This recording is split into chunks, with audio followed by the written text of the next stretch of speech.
Incoming transmission.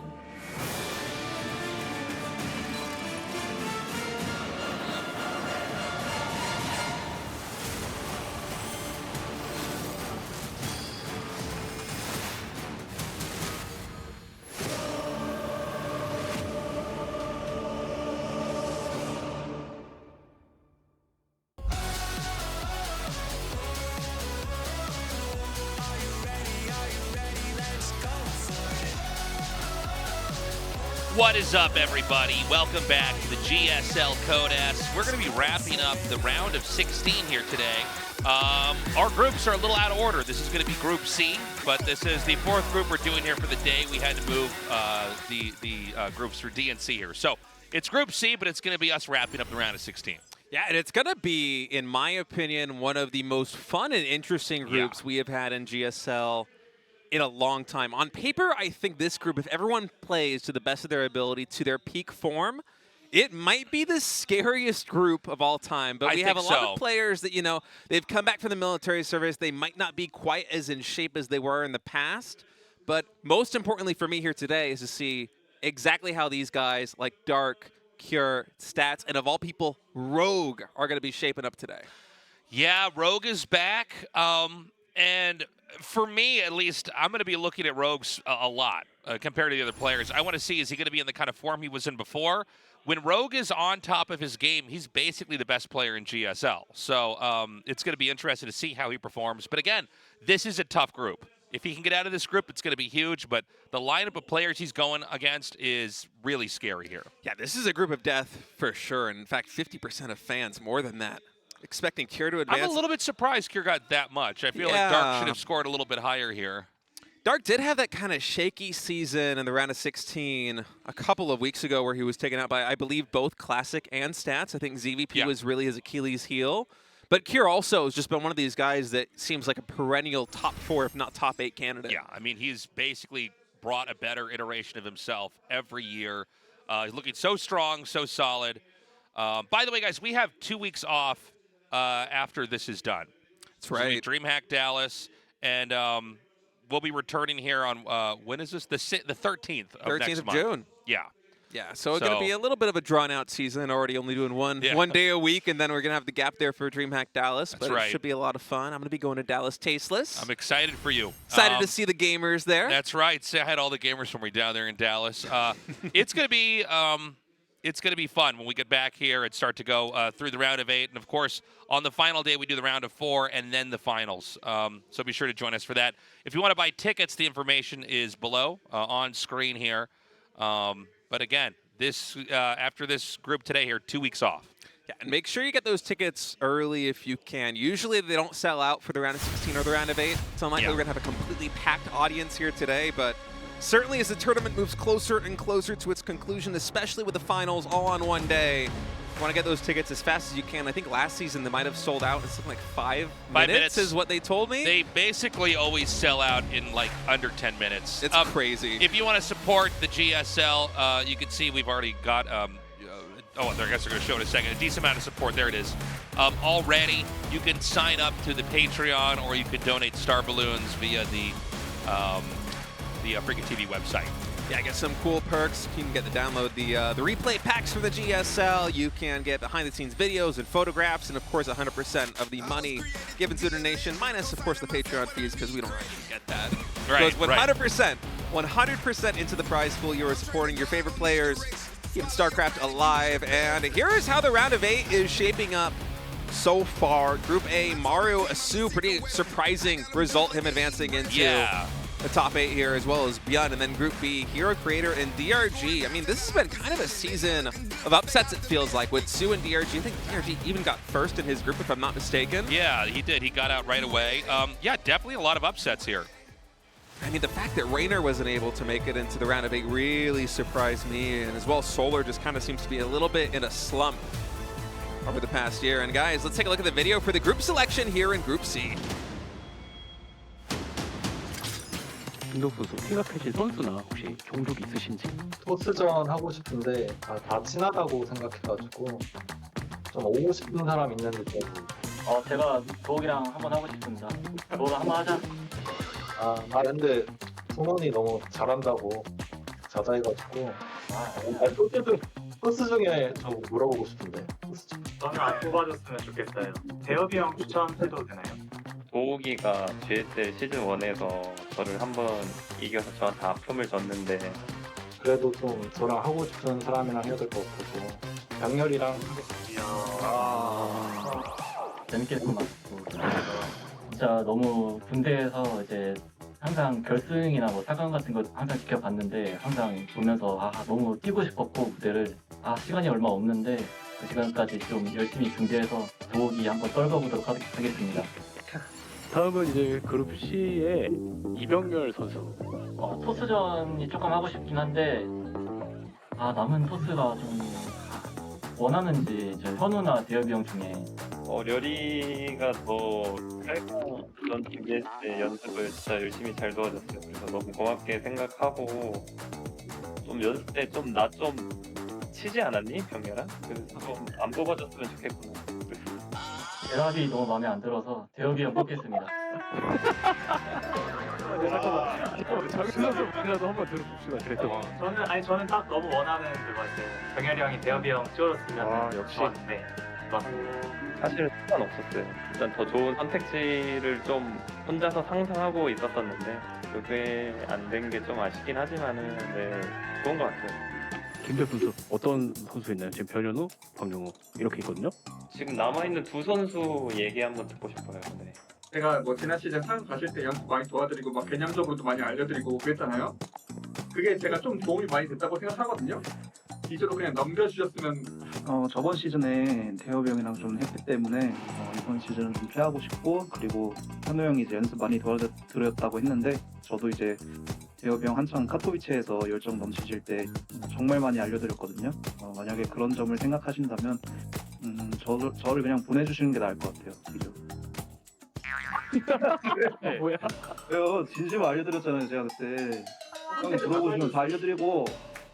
근데 그 저번 시즌에 현우가 연습을 많이 도와줬다고 했는데 GSL 할 때 대엽이가 테란 이기고 올라간 적이 없는 걸로. 아니 정수형 생각하면 어떡해요. 개인적으로 저는 대엽이 형이 령우 형 데려가면 제가 이번에 령우 형이랑 GSL 할 때 아예 이기게 만들어줬거든요. 제가 또 이기게 만들어줄 수 있도록 열심히 노력하겠습니다. 김도 선수는 지명권을 행사해 주세요. 힘든 길이 될 것 같은데 네, 저는 영웅 뽑겠습니다. 와, 비조 난리 났어요 지금. 비조. 너무 배신감이 들고요. 이제 게임적으로는 한마디도 안 해야 될 것 같고, 그리고 아까 이제 병렬이 형의 파이팅 넘치는 모습을 보니까 저도 원래도 넘쳤지만 더 넘치게 되는 것 같아요. 그래서 그냥 다 패버리고 올라가겠습니다. 변현우 선수가 그 시즌 1 때도 그렇고 그 전에 IM 카토비체 경기 때도 그랬고 제 연습 엄청 열심히 도와주셨거든요. 그래가지고 차마 좀 뽑기가 좀 그런 거예요. 뭐 뽑으면 제가 이기겠지만 솔직히 짜증 나긴 했고 대엽이 형한테만큼은 절대 지고 싶지 않고요. 우선은 그냥 그 대엽이 형 점만 생각하고 있어요 지금. 시즌2는 정말 마지막처럼 최선을 다해서 지금 실력으로는 솔직히 제로인 것 같은데 3달 뒤에 저는 저를 믿기 때문에 그때 되면은 그래도 한 70%까지 올릴 수 있지 않을까 생각합니다. 연습 열심히 해서 이제 기대하신 만큼 충족시킬 수 있게 열심히 해야 될 것 같아요. All right, we're getting ready to go into this now. Again, so curious how Rogue is going to perform here. Pure, obviously, a real threat, probably the most likely to get out of this group. Dark has been very consistently one of the strongest Zergs in the whole world. Stats, he definitely looks like the old good stats, and certainly in the way that he plays the game. He tends to have the longest games as Protoss, the most. He's always trying to get to the end game, I guess is one way to put it. But that style hasn't been as successful as of late, so I'm worried he might be knocked out first, but we'll see. Yeah, we will see. For stats, it has worked quite well against Zergs in the past, even Dark in the previous season, so maybe he will be able to bust that out against Rogue and Dark to eke his way out of this group. But for Kier on screen right now, I'm right there with you, and with 50% or more of the fans, and that He does seem like the favorite to advance. This is a guy that it feels like basically only gets stopped by Maru at this point. Yeah. It's just his Achilles heel. Cure always inevitably gets deep enough in a tournament that he will meet Maru, and Maru will be his demise. And I'm wondering if that's going to be the same story here today, if Cure is going to advance either in, I'm not sure if it's first or second from this group to meet with Maru again in the round of 8, but if it's not Maru, I'm not sure who really can stop him. He just looks so good, if not the second best and certainly the third best Terran player in the world, in my opinion.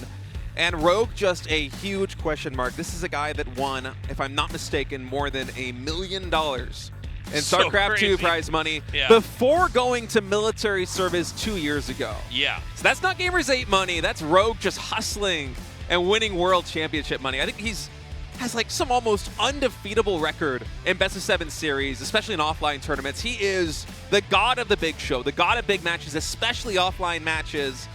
But is he going to be able to return to form here in GSL, his first season back? He's only been back from the military since March. Sometimes we see guys like Sue or like Stats have a really slow build coming back from the military service to regain that form. Occasionally we have guys like Hero come back and just explode with skill, almost like the break was good for them. Yeah. I don't know what flavor of Rogue we're going to get. Is he going to take this time as kind of a refreshing course to come back in here and just revitalize his gameplay? Is he going to struggle? We're going to find out very soon, Tasteless. All right, guys, we're ready to start this best of 3, Cure versus Rogue, happening now. Let's get ready to rumble, rumble. Let's get ready to rumble. You looking for trouble? Let's get ready to rumble, rumble. Let's get ready to rumble. Tell them it's going down now. Let's. Okay, we've got Cure here in the top left, Rogue in the bottom right. And yeah, I mean, it's crazy. When Rogue was dominant before he went to the military, you know, he was winning basically everything. You know, it was him and Maru competing for who could come out on top the most. And then we had a couple pro gamers sprinkled in between there. But, you know, obviously Rogue had to go do his military service, and that's really where then Maru started to scoop up a ton of GSL victories. But now Rogue is back. So let's see how he performs. Oh, excellent. I love this. Look at that. It's so clear who each caster is. Uh-huh. That's really well done. That's really good. That's really well done. I lost my train of thought. What was I saying? Talk about Rogue being one of the greatest big match players before he went to the military service. It was him and Maru for such a long period of time. Maru just thrived. He feasted on the weakened and wooden gamers after Rogue was gone. Rogue was the only one really holding him back. You know, it's funny, like, we have players that come back from the military service and they don't play that well right away, but we have had exceptions. Hero was one of them. Just to make it clear for everybody who's not familiar with, you know, what happens in Korea, you have to do your military service at some point in time if you're an able-bodied male. It can be as little as 18 months, or it can be 2 years, or I think a little bit over 2 years, depending on what the job that you take in the military is. And you can't make money any other way when you're doing that. So basically you can't be a professional StarCraft player, right? Now, you could still play in your spare time, but a lot of players don't. A lot of players are not in great condition. So this is why I'm so curious, because when Rogue is in good shape, he basically can beat anybody. And that's why this game is going to be such a great test, especially starting here with Cure. Yeah, Cure coming in with the first Reaper. Rogue going to be hiding that drone all the way down in the bottom corner, waiting to throw down that third hatchery. We'll have to see exactly how many Reapers Cure is going to go up to with this opening, as he's getting some good damage done. Almost feels like this queen might be just a touch late, but so far nice control here by Rogue, already planting that third hatchery. But now the Reapers can really start to do some damage. Actually, 4 of them going to be coming out in total. So it's funny, we've seen this scenario a lot in this matchup, but we haven't seen Rogue deal with it. And it does seem like he did get the hatchery up maybe a little bit quickly. You can end up falling into the trap here. Basically, the Reapers could chuck grenades and zone out the queens. And so he's doing that right now. And if you stagger it out, you could pretty much just keep doing damage to this hatchery until it's killed. A 4th Reaper is going to come down. We usually see them stop at 3, but we also don't see the third hatch put down here as quickly. And it seems like he is once again going to be able to trap this out. It's getting very low. Lings are going to come in here. Yeah. He forces the cancel, and he's going to get away with all 4 Reapers. And those Lings were so close to getting the surround on those bottom 2 Reapers, but instead the Reaper's able to survive. And actually, Rogue a little bit out of position with those Lings. Needs to use them to protect that Queen as it works its way slowly back to the creep. Yeah, I'm getting a little bit scared here for Rogue, because this is looking like a game played from a Zerg right when we started to see the 3 racks Reaper grow in popularity, where Zergs really weren't able to get a handle on it. And basically the openings already worked, right? He managed to deny the hatchery.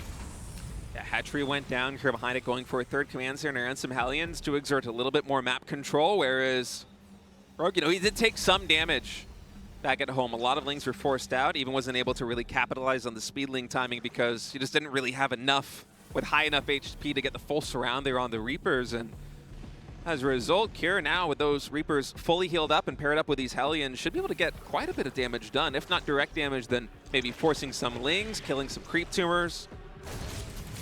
Yeah, and he's going to continue to put this pressure on here, taking out these creep tumors and basically inhibiting that creep highway that wants to be spread all over the map. Looks like those 2 finish, and he decides not to scan. Now, it's going to be fun to see how Rogue plays from this position being behind, because it seems like Cure is actually going to ramp up attacks pretty soon here. He's getting Stim, he's getting Liberators, and he might start pushing it a little bit. Yeah, it feels like Cure is almost trying to tax Rogue a little bit more here in the early game than he would his typical Zerg opponent, just because Rogue is not as in form as he normally is. Well, he just came back from the right? military service so recently, and a lot of Zergs delayed getting their 3rd hatchery planted just to avoid this, but already this has worked, and it seems like as the Stim is on the way here and Liberators are being sent out, Cure basically wants to try to press that advantage. Yeah, 6 of the 8 Queens, by the way, all here at the 3rd hatchery, and Liberators already out on the map, one of them going into the main base. If there's a follow-up one, probably going to go into the natural expansion. But look at this timing with the Spore Crawler is actually right on point here for Rogue. He seems ready for this. These Queens well-positioned as well. Right here in the front, able to parry this opening attack by Cure, and the Spore Crawler's already on this man. That's some pretty immaculate defense to start things out. Yeah, looks like there's one Zergling attacking the command center. No SCVs have been transferred over there just yet. No 4th base for the Zerg yet. I mean, it's pretty hard to imagine the Zerg being able to reach out and seize any position. The creep spread has been so inhibited. And we got some more. Oh, we have 2 more eBays coming down here. So there is going to be, upgrades coming down the road. But it looks like with the 2 medevacs out here, this is where we're going to see Cure try to really strike a position if he can find one. Yeah, Ling production starting again here for Rogue. Actually, just a handful of Lings able to thwart the mining for a moment there at the 3rd base. But how often do we see Zerg in this position against Terran with such a significant upgrade advantage? There's only +1 attack started for the Terran. 1-1 for Zerg is already halfway done, Tasteless. Yeah. Rogue is really gearing up well for the mid-game and the late game already. If he can stop these next couple attacks from getting much damage done, I'm really liking the way Rogue is playing this right now. He hasn't really taken any damage besides getting that base canceled. He's coming in with Lings again at the 3rd base, going to get at least 1 SCV and force some more mining time loss. Okay, he's finally going to be able to take out this last Zergling just north of the command center up here. But yeah, I mean, for most of this game, to what you were saying, State, Zerg is going to have an upgrade advantage. Zerg is basically just going to have a stronger army as long as Rogue can, start 2-2 right away. And does Cure actually only have 1 engineering bay? He still hasn't started +1 melee armor. Rogue is about to finish 1-1. Melee attacks is about to finish here. These 2 medevacs not fully full, now working their way into the natural expansion. And this might give an opening here for Cure. He's going to try and come to the 3rd base. Only 1 Queen to defend, so Rogue has to quickly split off these forces, and that's a tough position to attack into with Ling bailing as those Hellions and Reapers really maximizing the surface area. Marines now dropping at the 4th. Eventually this attack should get cleaned up, just barely not enough Lings. Okay, some nice transfusions go down there. Rogue is really sustaining pretty well. Good sniping with those Marines onto the Banes as the medevacs are going to have to evacuate. This is one of these moments where you could see maybe a little bit inattentive there, almost losing way more drones than those 5. But Rogue's up on a 4th base. I mean, he's continuing to kind of push out on the map and be very present. He's starting +2 melee attack and armor, and +1 infantry weapons isn't even done yet for Cure with no 2nd engineering bay upgrading. Yeah, I think he forgot it. He just started +1 that's +1 crazy. infantry armor. And oh my goodness, look at these Lings coming in. Those are 4 fresh mules. You know, it's not every day we just see a player make kind of a basic mistake, like forgetting to make something or upgrade something, but this is one of those games. And now this counterattack's going to come in here. This is doing a lot of damage. Yeah, Rogue is playing this so well. He's even going to get the siege tank. The Baneling's coming in. The SCVs have to get lifted into the command center. Even more damage sustained here by Cure. 15 SCVs in total going down, as well as that siege tank, as well as those Marines. He was able to cancel the 4th base by being built by Rogue on his side of the map, but I mean, with the upgraded advantage here for Zerg, and with Rogue's defense being, honestly, so strong, plus these counterattacks, I'm liking his position so much. He's sitting happily on 70 drones. Eventually, the 6 o'clock base will be established here by Zerg. And I'm not sure Cure is really going to have enough army on the ground to deal with Rogue once 2-2 is done, because this upgrade advantage is going to be so big for so long for the Zerg player.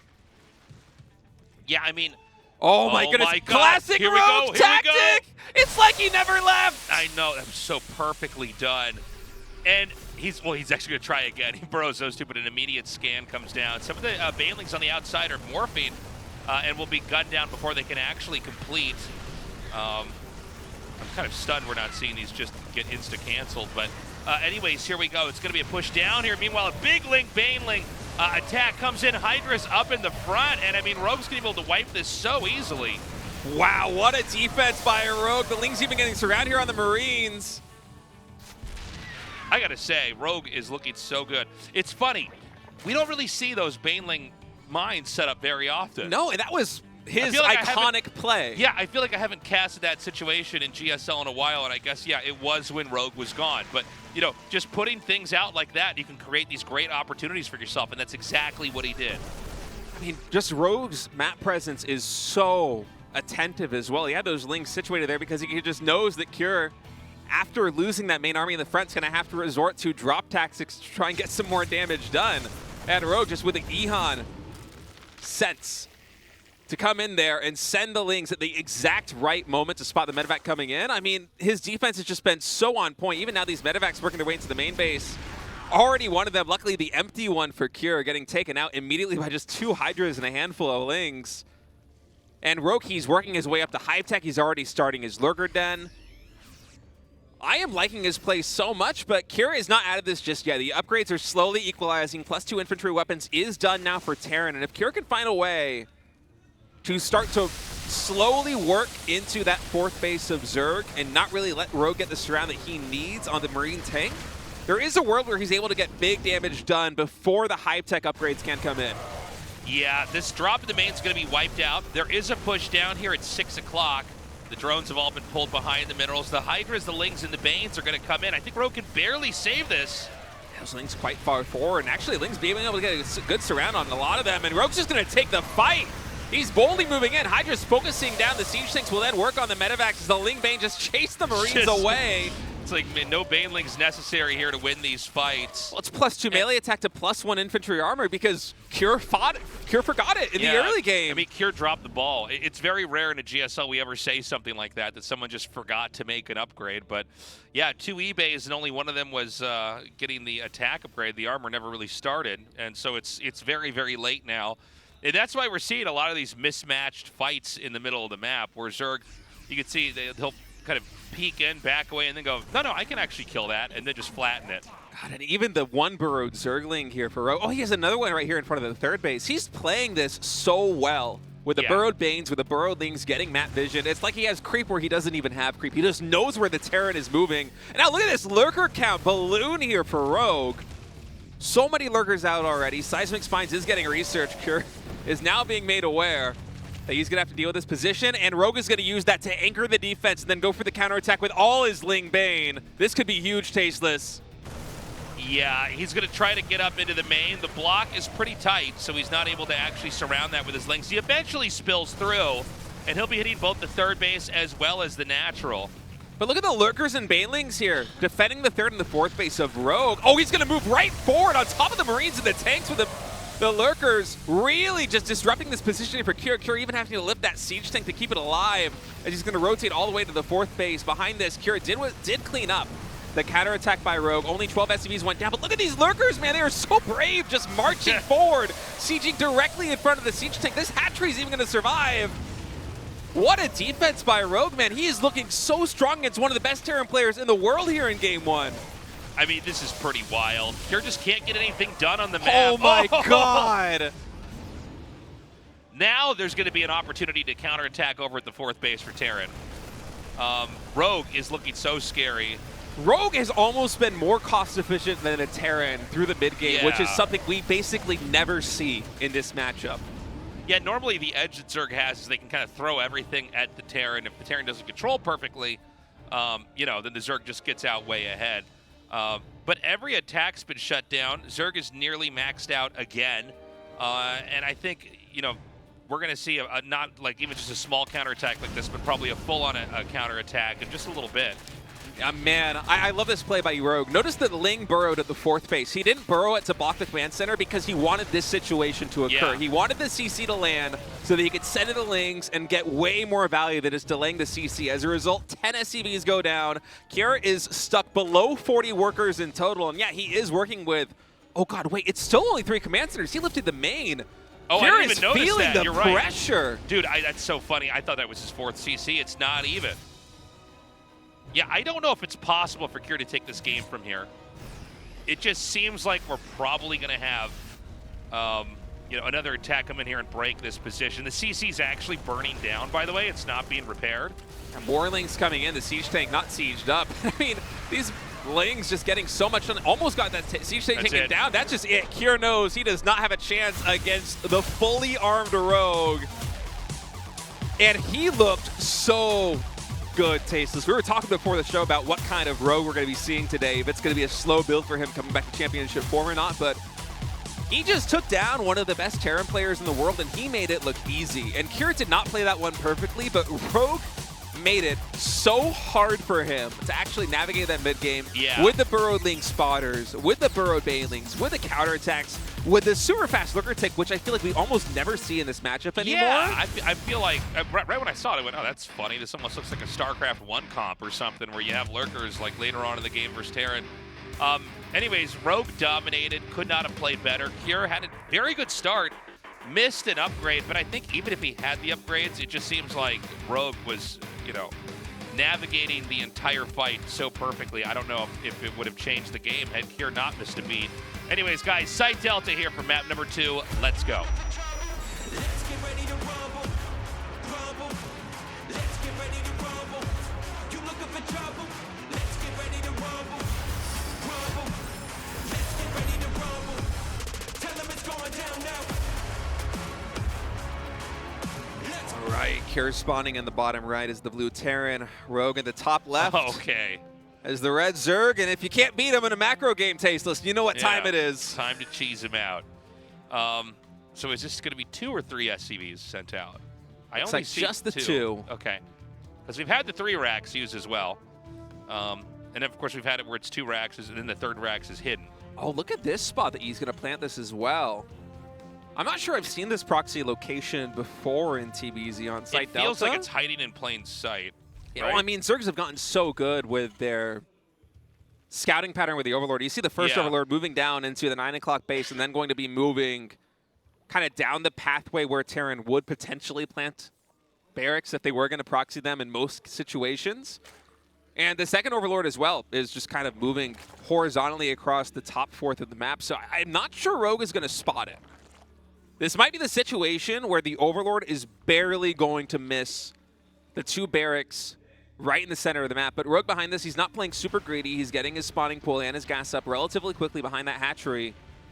And how close is this Overlord going to get? Look at the shift cues. Yeah, unless he changes that. Every once in a while we'll see a pro that has it set and then he'll just go somewhere else. He's going to see it. And he's going to find this at an angle state where he'll see it and Kjær won't know that he's been spotted because it's on the high ground. Yeah, Kjær just doesn't know yet. So this is like, so he wants to pull away. He doesn't want to show him that he knows. Now, is that going to be enough to actually stop the rush? I'm not so sure. Yeah, 3rd SCV is now joining the fray. 2nd Marine just finished up. Oh, it's going to be the triple bunker rush. Oh, my God, the old select rush from a million years ago. Yeah, drones are getting pulled. Spinecrawler getting dropped here in the natural expansion, but the wall is already up as we have a little bit of a lag there. A little lag spike. Now, because the Marines are on the other side, they can't rush the spine crawlers. So you're like locked out, which does allow the Zerg to kind of try to come up with a plan. I don't know how this is going to play out. I'm really curious. This is, again, kind of an old idea that's not really used that much anymore. He does move them through the bunkers. This is where the Marines can be really abusive. Until those spines are finished, it is going to be very, very tough for the Terran to fight it. Yeah, and any damage that can be done on those spine crawlers early is going to be really beneficial here for Cure moving forward, because those spines are the linchpin of the defense here for Rogue. There's something funny about it's true in StarCraft 1 and 2. It's hard to get the spine right in range of the bunker without taking damage. It's very finicky, but I think he might have gotten it. My question is, does the hatchery actually have enough HP that he can do this? Yeah. The spine on the left side is taking damage from the bunker, and oh man, these SCVs being able to use the wall and just repair on the flank side is so good. Oh yeah, I didn't even realize, that one spine in the middle is, actually, I think both are taking damage. So I think had he actually put them in the right spot, it would be a different story, but I think that the fact that the spine crawlers had to shuffle away, this hatchery should go down. I don't think there's going to be enough transfuses here. The Lings are actually stuck behind the Queen as he comes down. I think you got to wait here as Rogue to be able to take down one of these bunkers and then try to flood it. But man, the spines are just so low on HP. This one even has to work its way to the back. It's a tough position here for Rogue. Now, link speed is nearly done, about 10 seconds out. So, is there a play from here? Yeah, I don't know. I feel like with this spine crawler going down, he might not even be able to break it. That's it. Hey, it worked. Well done. Kira is truly the villain in this story. Hey, I dig it. I kind of like it. Look, that's funny. We haven't casted that rush in a long time. It's been a minute. The 3 racks wall. I didn't even know if it was going to be tight on that position on that map or not. But it worked out. Now, it's funny. Kier wins that. He doesn't look too excited, I think, because he knows, well, he can't do that again, right? Yeah, Psych Delta is one of those maps with the ramp with the perfect size to actually make that happen. Right. You know, it's a lot harder to execute on other maps. And that's also a win that isn't really... Of course, it is a test of skill. This is a game of StarCraft, but it doesn't really indicate how this next game is going to go. And given how strong Rogue looked on Oceanborn, I'm wondering if Kira can steal one away here on Halcyone, because Rogue looked so solid in that game 1 in the macro game when he was able to power up straight into the mid game. I'm not sure Kira could really hang with him right now. We're going to have to see. This is a map that's a little bit better to push here for Terran. Can Kira use that to deliver a win? Let's find out.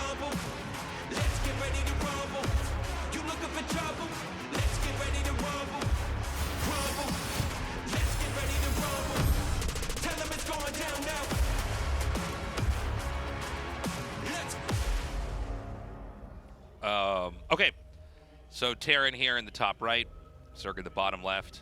I almost did it where I got too excited because I saw an SCV leaving. Then I'm like, no, he's going to make the depot at his entrance. This is not that same rush. Let's see if he does that double racks Reaper pressure. It's funny. Obviously, in game 1, not getting the armor upgrade when you make 2 eBays, I mean, that's really bad, right? You don't even have to be like a master level player to, you can't make that mistake. It's a bad one. You have to be making units. You have to be getting your upgrades. But, excuse me, game 1, Rogue showed such a command of the matchup. He was so good at basically hanging on with as little as possible, even when his creep tumors and his third base were delayed. He still was able to balloon out on the map. So I want to see what Kira can bring here as far as kind of a push macro game against someone like Rogue. By the way, I think you would be in agreement with me on this state. Rogue clearly is already in great shape coming back. Yeah, I mean, him qualifying for GSL in the first place, given how fierce the competition is out in Korea, just already indicated what shape he's in. But actually seeing him play here on LAN in the studio, and that game 1, very impressive from Rogue. And I was especially impressed with his map vision. Even without the creep tumors, he was sending Lings out at the exact right moment to catch medevacs that were out of his view. Yeah. And intercept them and then follow them. And on top of that, he had burrowed Lings in positions to spot army move-outs. He had burrowed Banelings to intercept move-outs and get huge damage on Marines that really took the oomph off a lot of the pushes that Kier was going for. He had Lings burrowed by command center spots to know when that CC lands, to know when he can counterattack and get economic damage done. There were so many good moves that Rogue made, but what I'm really afraid of is whether he can actually hold on against a very sharp timing if Cure wants to play that game here on Alcyone, because we've seen many Terran players in the past just outright kill Zergs, pushing in through the center of the map and delaying or destroying that third hatchery, because with middle of the map control here on Alcyone, with that watchtower and also with siege tanks just slowly leapfrogging into range of that third hatch, right, things can snowball out of control very quickly for the Zerg on defense.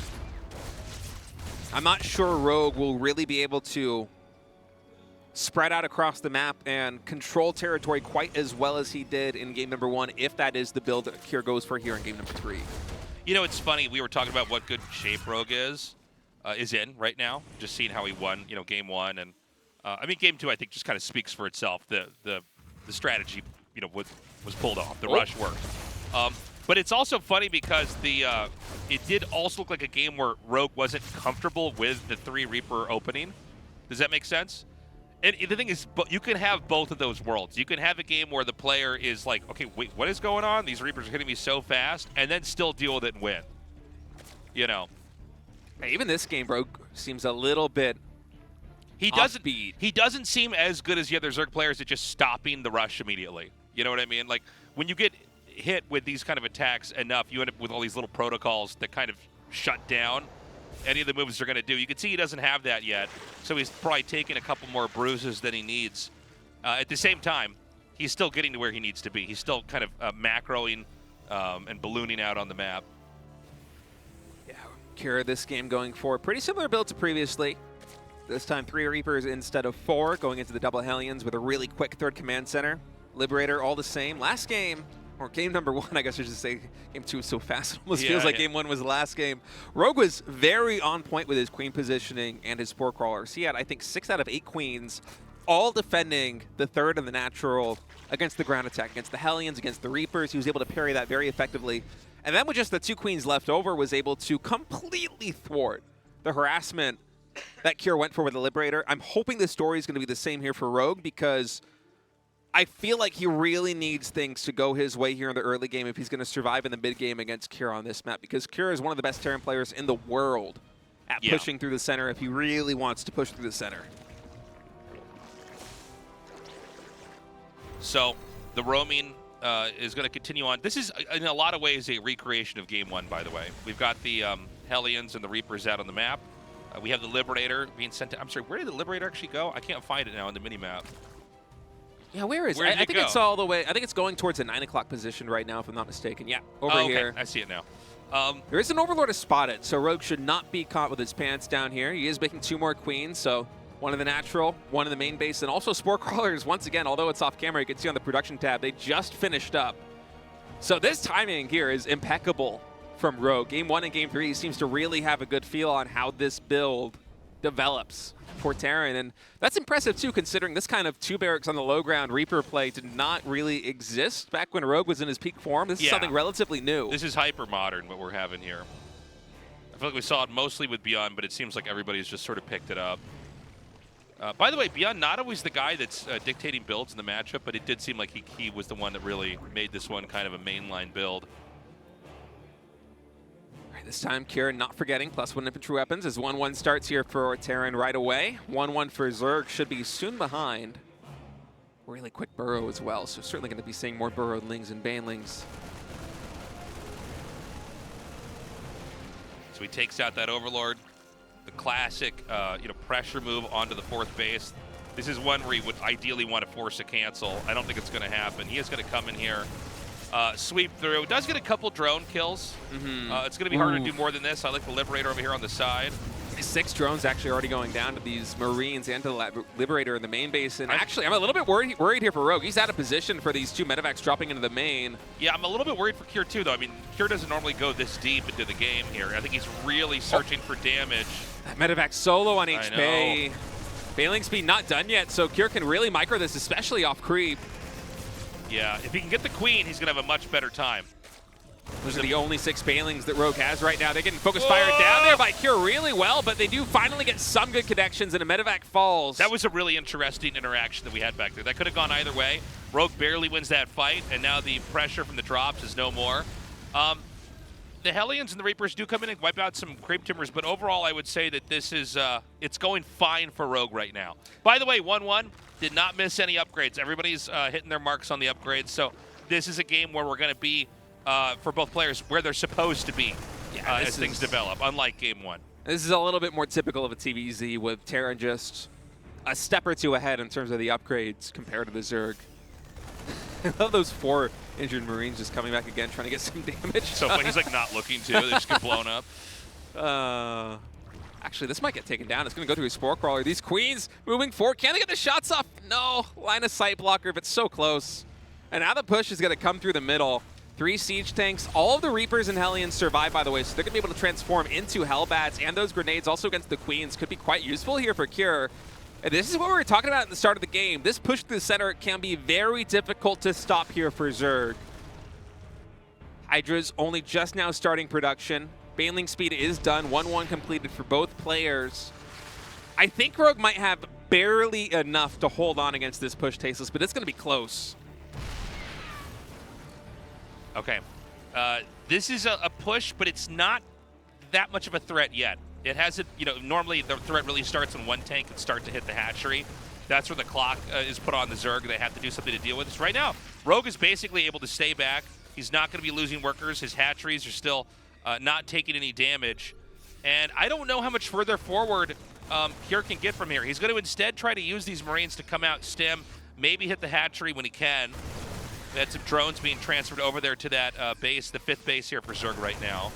Yeah, I love this small move here by Cure, just trying to shred any value he possibly can. But oh wait, is he a little bit out of position? His Rogue is going to pounce on the siege tanks in the center. Lings and Banelings flooding in from the left side, and Cure is just getting driven out of the center of the map. It's a massacre there, as Cure was looking to get all the value he could with that small group of units on the bottom side, but neglected to defend the siege tanks.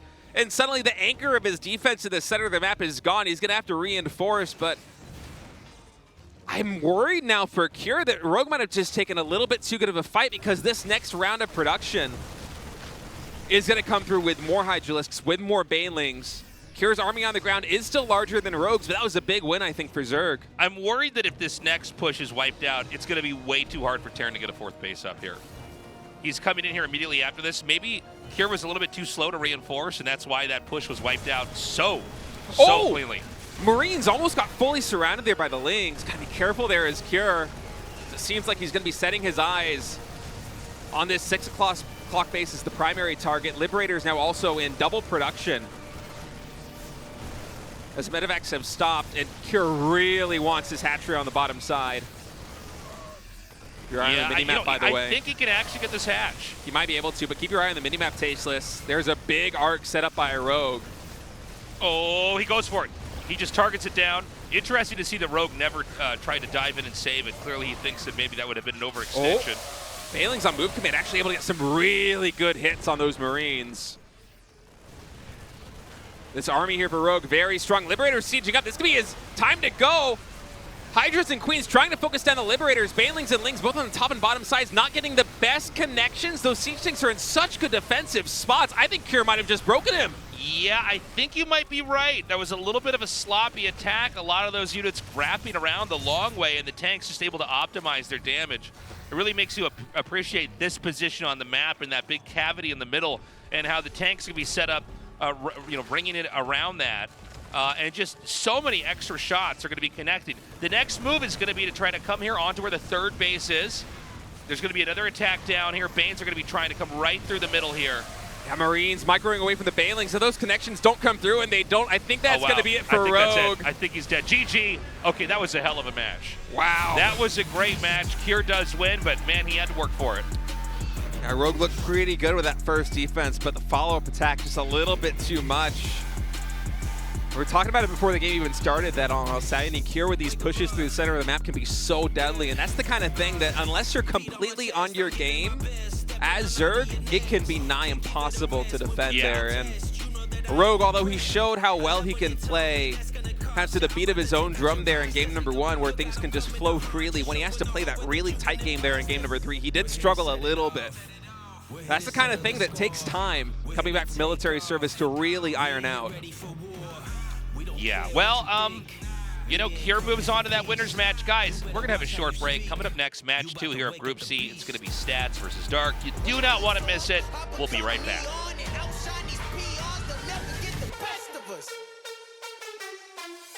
Strong.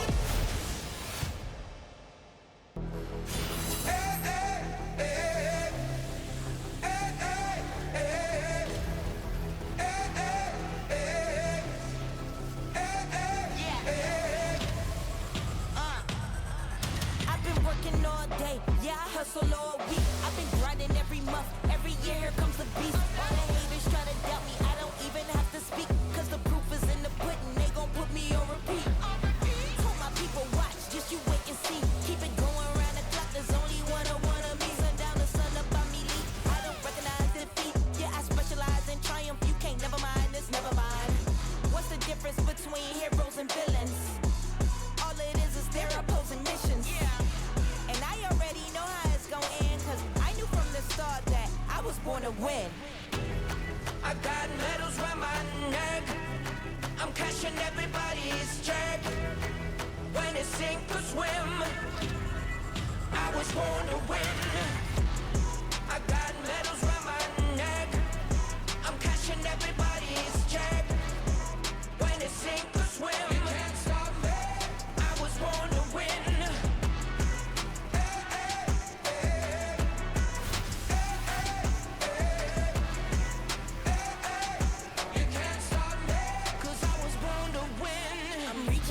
Top, oh yeah, I'm going for the goal. Where's the throne? That's my spot, no matter whatever you told. I don't see no competition, not to mention what I'm posed. Taking over, crashing ceilings, baby, I'ma do the most. Standing firm